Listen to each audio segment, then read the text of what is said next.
vraies voix Sud Radio, ça fait du clic sur les réseaux sociaux. Et c'est avec le i de Félix. Félix Mathieu, ça fait du clic sur les réseaux sociaux. Vous nous emmenez sur Twitter, où il est beaucoup question de Twitter, justement, après le rachat du réseau social par Elon Musk. Oui, l'oiseau est libéré, a tweeté l'homme le plus riche du monde après la validation du rachat pour 44 milliards d'euros. Rachat après 7 mois de bras de fer, de contentieux, de procès, d'accusations de faux comptes. L'homme le plus riche du monde souhaiterait à terme licencier les 3/4 des 7500 salariés de Twitter. Certains utilisateurs, justement, s'amusent à imaginer l'arrivée d'Elon Musk dans les locaux du réseau social. You're fired. You're fired. You're fired. You're fired. You're fired. You're fired. You're fired. Vous êtes viré. Ouais, la célèbre sentence récurrente prononcée par Donald Trump à l'époque où il faisait de la télé-réalité. Car à peine devenu propriétaire du réseau social, Elon Musk en a aussitôt licencié, ça s'est déjà fait, les principaux dirigeants. Non seulement le directeur général, mais aussi la responsable des affaires juridiques. Elle, qui était l'une des principales responsables de la suspension du compte de Donald Trump pour incitation à la violence après l'invasion du Capitole. Décision qui avait été à l'époque publiquement déplorée par Elon Musk, qui a une vision beaucoup plus illimitée, libertarienne de la liberté d'expression. Un changement en tout cas salué par la chroniqueuse du Figaro, Eugénie Bastier. Les progressistes s'indignent de la prise de pouvoir d'Elon Musk sur Twitter. Ils s'inquiètent, dit-elle, de la possibilité d'un marché libre des idées parce qu'ils savent que les leurs sont minoritaires dans l'opinion. Ils ne survivent que grâce à la censure de leurs opposants. Réaction similaire de Florian Philippot sur le même registre qui se réjouit. Elon Musk vient d'annoncer qu'il lance des recherches dès aujourd'hui sur les interdictions fantômes et autres subtiles manières de censurer sur Twitter. Les censeurs n'ont plus qu'à faire leur valise. Dans le même ordre d'idée, Gilbert Collard tweet à propos de cette ex-responsable des affaires juridiques de Twitter qui a donc été licenciée hier. Vijaya Gade, qui a viré Trump, elle-même virée maintenant de Twitter par Elon Musk. Un vent de liberté souffle selon le député européen.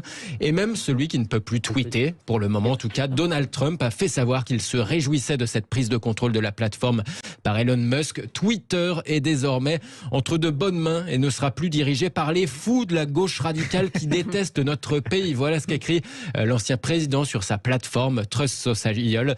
Un faux communiqué en tout cas de Donald Trump a circulé aujourd'hui pour annoncer la réouverture de son compte Twitter dès lundi prochain. Le communiqué a beau être faux a priori, le scénario de cette réouverture est désormais plus que crédible. Le changement de propriétaire. Ça fait réagir nos vraies voix, Philippe Bilger ou Elisabeth Lévy.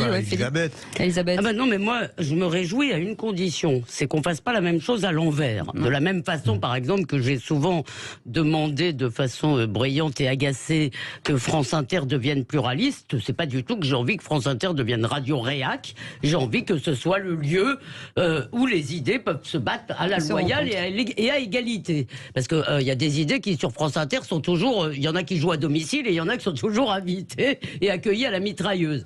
Et bien sûr, Twitter, c'est pareil. C'est-à-dire, je pense qu'il faut effectivement rétablir Donald Trump. Sa suspension était purement scandaleuse. Et de même que, si vous voulez, vous pouvez dire toutes sortes d'âneries gauchistes, effectivement, sur Twitter, mais vous êtes viré dès que vous êtes un peu, que vous êtes considéré comme l'extrême droite.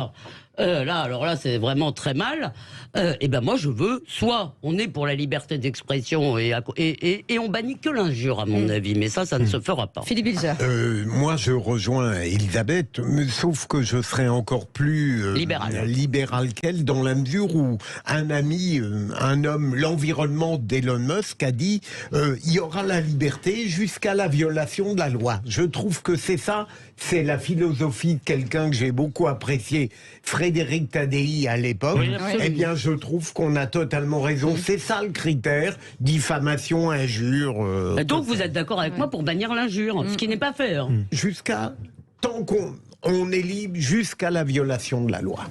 Mais la violation de la loi, elle se constate après. Imposez-vous, parce que sinon vous... Pardon, Philippe, pardonnez-moi. Je vous prie de m'excuser. C'est très intéressant, je rejoins cet avis, mais moi j'irai encore plus loin.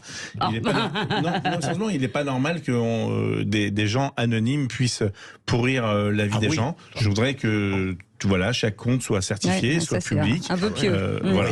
Et on va vous répondre sur les lanceurs d'alerte. On va vous dire à ce moment-là, il y a des gens, vous ne pouvez pas critiquer votre administration, votre entreprise, etc. Il y a une presse libre, donc les lanceurs d'alerte s'orientent vers la presse libre. Je ne dis pas que je suis d'accord avec ça. Un vœu pieux comme l'utopie sur France 24. Voilà, tout de suite. Tout de suite, on lance une autre alerte sur Sud Radio, c'est sur votre porte-monnaie.